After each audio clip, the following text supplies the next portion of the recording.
Olá, esse é o Informe Blumenau Entrevista, que hoje conversa com o prefeito Mário Wildemann. Em pauta, a reforma administrativa, esse processo de extinção da companhia urbanizadora de Blumenau, as importantes obras viárias da cidade e também um breve balanço de um ano dele à frente da prefeitura. Prefeito, obrigado mais uma vez pela deferência de atender o Informe Blumenau Entrevista.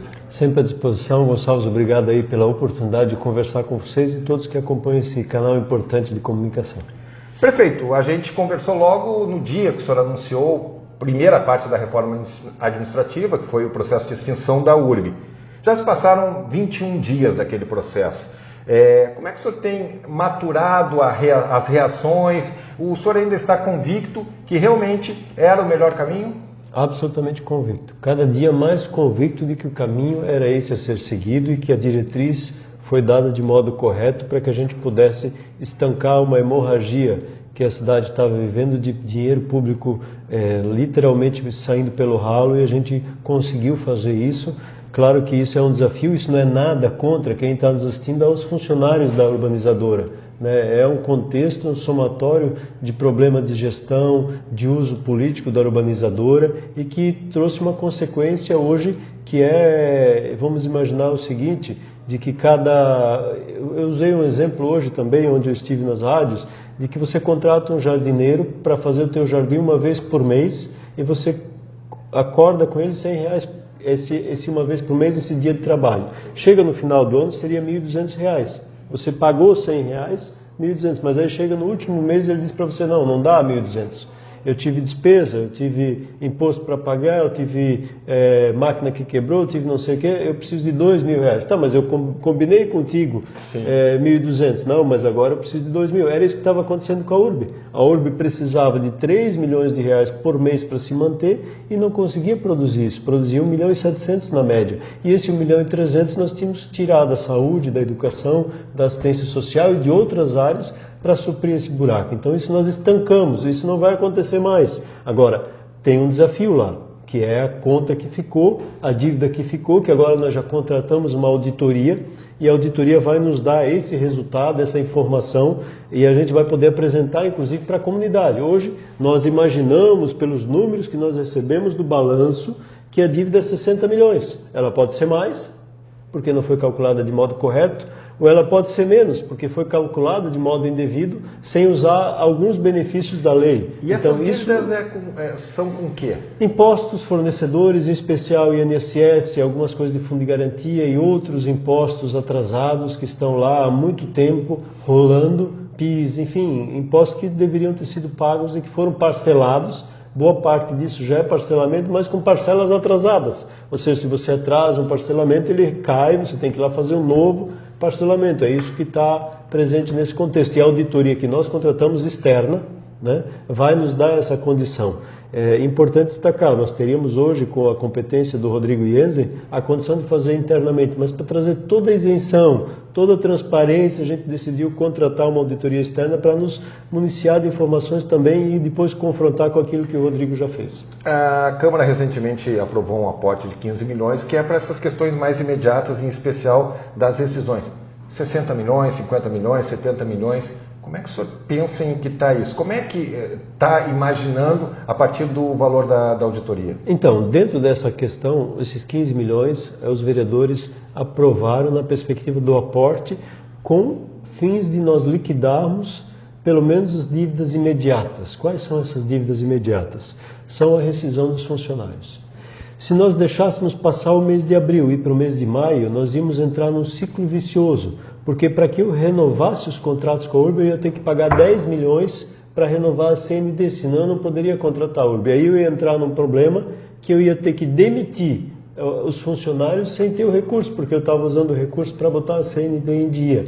Então, nós, quando tomamos a decisão, a minha primeira preocupação em relação a isso foi buscar o recurso, que é a aprovação do aporte, e ver se o aporte daria a segurança de nós pagarmos pelo menos a rescisão desses funcionários para que eles não ficassem a ver navios, assim como o pessoal do SIGA ficou. Quem está nos assistindo, que trabalhou no SIGA, de cobrador, de motorista nessas empresas vinculadas ao SIGA, tanto na Glória e tantas outras, sabe o que eu estou falando. E isso eu não desejaria de jeito nenhum para os funcionários da URB que não são responsáveis por esse problema que a URB está enfrentando. O restante da dívida nós vamos equacionar de acordo com o parcelamento feito pela URB ou de acordo com o parcelamento que nós vamos fazer para podermos encontrar uma solução para isso.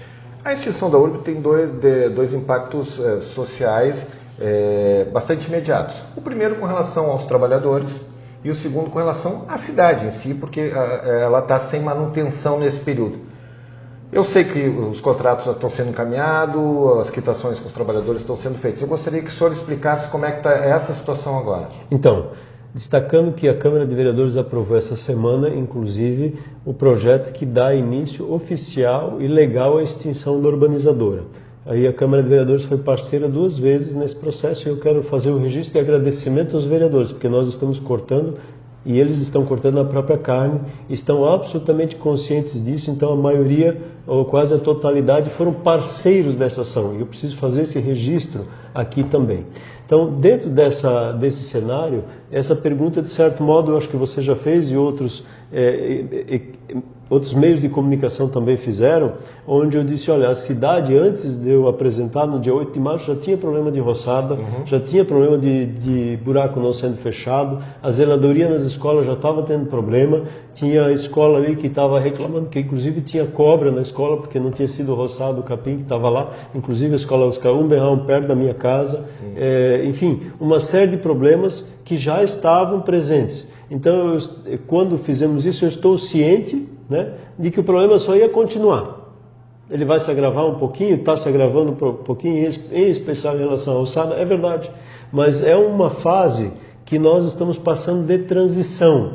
Essa fase de transição nós vamos superar. Nós já contratamos, por exemplo, a empresa que está fazendo zeladoria nas escolas, já foi contratada. A prioridade número 1 foi essa, até porque tem criança, tem adolescente ali, tem necessidade de apoio ali, então essa empresa já foi contratada. Agora nós estamos indo para a zeladoria da rua, que é a roçada, depois nós vamos para a questão do calceteiro, da pessoa, do pedreiro que faz a boca de lobo, enfim, nós estamos atacando problema por problema para que a gente possa vencer. E eu creio que se tudo der certo, e a equipe jurídica está tomando o máximo de cuidado para que o contrato seja de modo legal também. Nós não queremos cometer nenhuma ilegalidade. Então, a gente está acompanhando isso, inclusive o procurador, o doutor Júlio, foi falar com o Ministério Público em relação a isso, ele disse que vai auditar os contratos, faço questão que olhe nos contratos, para que a gente tenha toda uma segurança jurídica lá na frente e tenha toda uma questão de acompanhamento. Lembrando, esses contratos são temporários, por 6 meses. Nesse período nós vamos fazer o edital de licitação e vamos licitar as empresas que vão executar essas ações. E nesse período nós vamos ter dificuldade na zeladoria e nós vamos ter dificuldade, em especial, em algumas ações de manutenção de vias. Mas estamos trabalhando para repor. Em relação aos funcionários, a primeira empresa que, quando eu assinei o contrato no meu gabinete, eu já entreguei a lista dos funcionários que trabalhavam com zeladoria nas escolas. Essa lista já está com eles. Inclusive, como eles eram uma das candidatas, os funcionários já tinham procurado eles, já tinha uma lista de 50 funcionários lá, eles iam chamar esses candidatos, iam fazer entrevista. Hoje, ele já deve ter chamado uma boa parte desse pessoal para poder assumir as suas funções. Isso atenua a questão jurídica, porque recentemente a Justiça do Trabalho mandou, né, suspender as demissões enquanto decidia o mérito disso. Eu sei que a Prefeitura se baseia numa decisão do Tribunal Superior do Trabalho, mas ainda a questão da reforma trabalhista ainda não é consenso entre os magistrados. Essa contratação minimiza, inclusive, esse imbróglio jurídico? Sim, isso inclusive está na decisão do juiz. Ele coloca lá que aqueles que forem contratados, eles saem desse passivo, eles saem dessa discussão. Ele deixa isso muito claro, ele só precisa receber a lista daqueles que estão nesse processo. Apesar que nós estamos fazendo recurso em relação a isso. E ele também nos explicou, quando eu tive a oportunidade de conversar com ele, de que se houver a questão da extinção da empresa, o objeto, de certo modo, deixa de existir. Ou seja, nós estamos trabalhando na perspectiva de extinção da empresa. Então, não existe mais a condição de recontratar algo que está deixando de existir. Essa empresa não vai existir mais, a sua finalidade não vai existir mais, ela não tem contrato com ninguém. Nós vamos contratar os profissionais para trabalhar onde? Para fazer o quê? Se eu não tenho contrato, e nem poderia renovar contrato porque eles não têm certidão negativa de débito.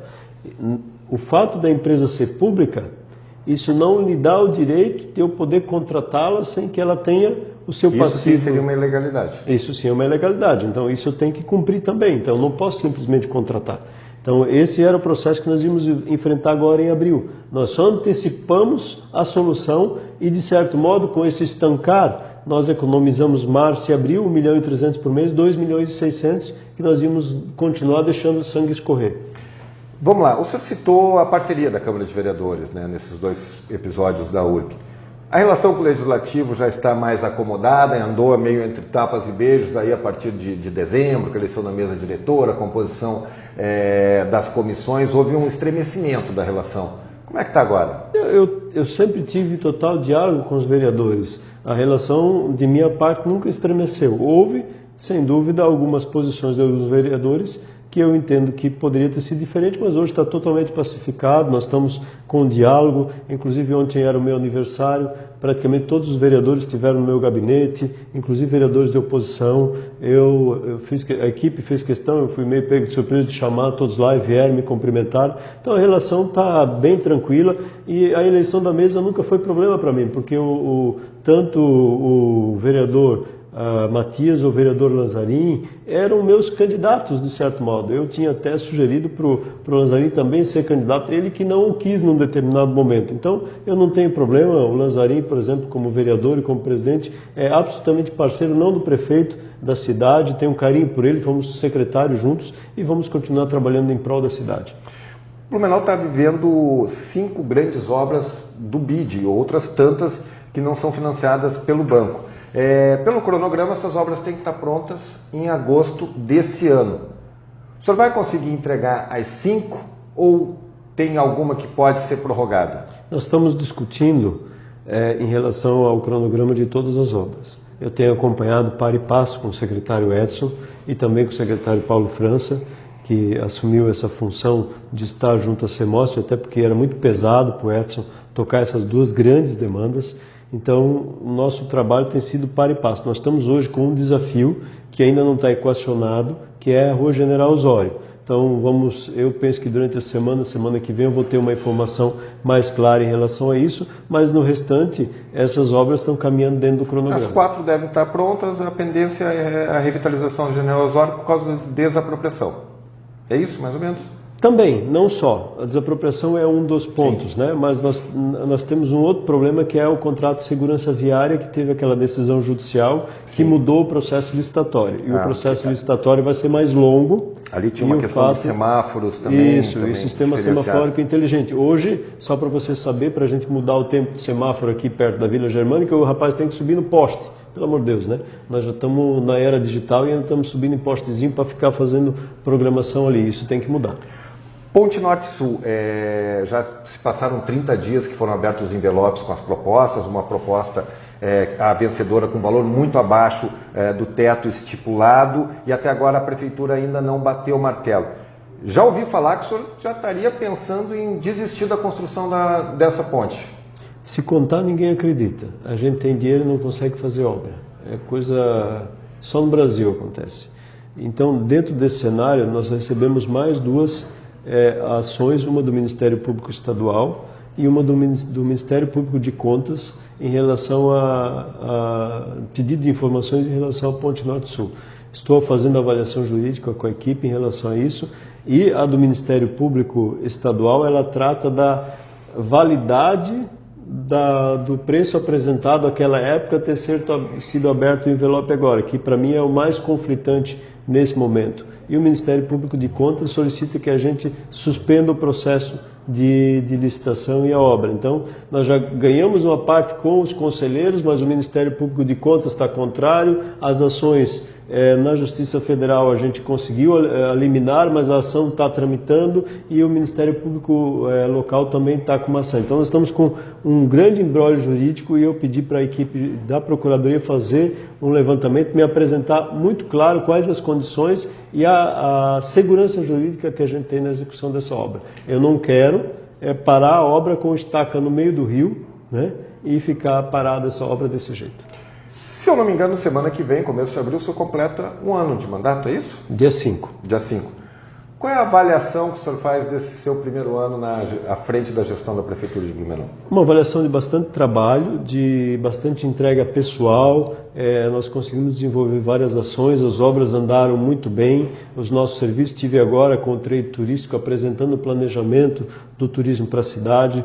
Nós abrimos essa semana, temos uma conferência municipal de saúde, nós vamos discutir também os desafios em relação à saúde da cidade, a política de educação com a implantação de 2 escolas bilíngues. Nós estamos dando uma outra cara na perspectiva da educação, de inclusão, de formar cidadãos para o mundo, uma outra perspectiva em relação a isso. Estamos preparando uma série de ações nas mais diversas áreas que eu pretendo apresentar ao longo do mês de maio e junho para a comunidade, delineando ações, esforços e execução de obras nas mais diversas áreas que a gente está programando. E estamos discutindo, essa semana tivemos lá na região da Nova Rússia, apresentando o planejamento turístico da Nova Rússia, tivemos inclusive na Vila Itopava, trabalhando várias ações junto com o novo intendente da Vila Itopava. Ou seja, nós estamos olhando e planejando a cidade para o futuro e ao mesmo tempo resolvendo alguns problemas crônicos que a cidade vinha vivendo como a urbe há muito tempo.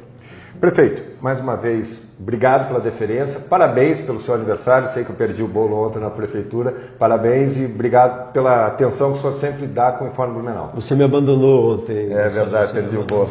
Perdeu o bolo. Mas quero agradecer, Gonçalves, a oportunidade, a cada um que tem me acompanhado no Informe, nas postagens, e dizer que a minha rede social também está à disposição para informar à comunidade, porque é o meu dever, o meu papel de estar junto, próximo a cada um. Que Deus nos abençoe, Deus te abençoe também e que nós possamos sempre fazer o melhor pela nossa bela cidade. Um grande abraço. Mais uma vez, obrigado. Esse é o Informe Blumenau Entrevista, sempre com assunto de interesse da nossa comunidade.